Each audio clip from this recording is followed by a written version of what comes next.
On disait que la famille Thompson avait tout. Pourtant, il existait une histoire dont personne ne parlait, une injustice silencieuse qui grandissait un peu plus chaque jour. Madame Thompson avait 2 filles, 2 enfants nés dans la même maison mais qui ne vivaient pas la même réalité. Tanya, la plus jeune, était tout ce que sa mère aimait, douce, belle, toujours habillée comme une enfant de famille riche. Elle ne manquait de rien. Les meilleures écoles, les plus beaux vêtements, toute l'attention possible. Elle n'avait même pas besoin de demander. Sa mère anticipait ses moindres besoins. Elle n'était pas seulement une fille, elle était un véritable trésor. Mais pour Ornella, l'aînée, c'était tout le contraire. Elle vivait sous le même toit, mais ce lieu ne lui avait jamais semblé être un foyer.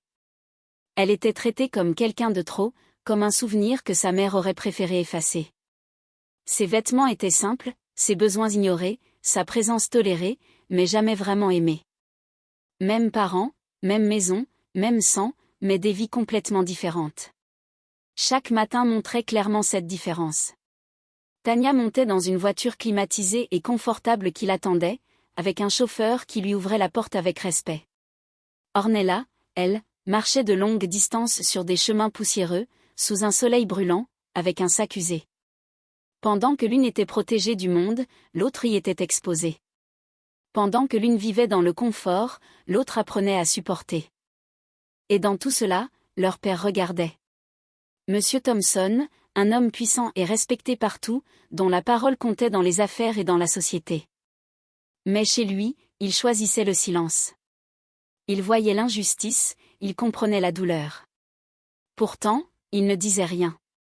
Car dans cette maison, c'était Madame Thompson qui décidait. Sa parole faisait loi. Personne ne la contredisait, pas même son mari, pas même pour défendre sa propre fille.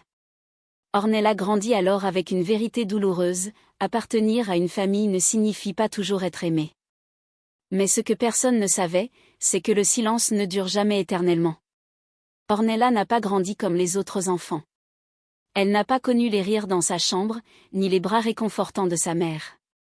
Elle n'a pas entendu de paroles rassurantes. Ce qu'elle a appris, c'est à tenir bon. Très tôt, la vie lui a fait comprendre qu'elle était seule. Chaque matin, elle se levait avant tout le monde, se préparait en silence, quittait la maison sans attirer l'attention et entamait sa longue marche vers l'école. Le chemin n'était pas facile. Parfois le soleil était brûlant, parfois la pluie la trempait jusqu'aux os. Mais elle continuait d'avancer parce que s'arrêter n'était jamais une option. À l'école, ce n'était pas plus simple. Son uniforme était usé, ses livres abîmés, ses chaussures fatiguées et ses camarades le remarquaient. Mais au fond d'elle, quelque chose de plus fort grandissait. La confiance construite sur les privilèges peut vaciller, mais la force forgée dans le silence est difficile à briser. Et peu à peu, sans que personne ne s'en rende compte, une différence commença à se creuser. L'une dépendait de ce qu'on lui donnait. L'autre devenait quelqu'un que le monde ne pourrait pas ignorer, quelqu'un de puissant, quelqu'un d'inarrêtable. Et la vie sait toujours tester les gens au bon moment. Très bientôt, les 2 sœurs allaient faire face à une situation qui révélerait qui elles étaient réellement. Un après-midi, une opportunité exceptionnelle commença à circuler dans les écoles de la ville, une bourse internationale entièrement financée, une chance de quitter le Nigeria pour aller étudier aux États-Unis. Dans la maison des Thompson, la nouvelle arriva comme une étincelle. Tanya fut la première à la prendre et s'imagina déjà gagnante. Tout jouait en sa faveur, la confiance, l'exposition, les relations. Pour elle, ce n'était pas une chance, c'était une évidence. Mais ailleurs, dans cette même maison, Ornella avait aussi entendu la nouvelle. Elle ne s'en réjouit pas bruyamment. Elle resta simplement assise en silence à réfléchir. Pour elle, c'était bien plus qu'une opportunité, c'était une porte de sortie, une échappatoire au rejet, une chance d'accéder à une vie qu'elle n'avait fait qu'imaginer. Alors, elle postula seule, sans relation, sans accompagnement particulier, juste avec son intelligence et sa volonté de devenir quelqu'un de plus grand. Les jours passèrent. Puis un soir, tout changea. Un email arriva. Les résultats étaient disponibles. Lorsque le résultat fut ouvert, le temps sembla s'arrêter. Ce n'était pas Tanya. C'était Ornella, la fille oubliée, celle qui allait à l'école à pied, celle en qui personne ne croyait. C'était elle qui avait été choisie. La maison entière resta figée. Tanya resta immobile, la confusion remplaçant sa confiance. Madame Thompson ne put cacher sa réaction. Le choc se transforma rapidement en colère. Comment cette fille qu'elle ignorait pouvait-elle être celle qui avait été choisie? Pour elle, c'était inacceptable. Ornella ne partirait pas. Cette bourse ne signifiait rien. Elle resterait là où elle était censée être, dans l'ombre. Mais cette fois, quelqu'un d'autre observait. Monsieur Thompson, qui était resté silencieux pendant des années, choisit enfin de parler.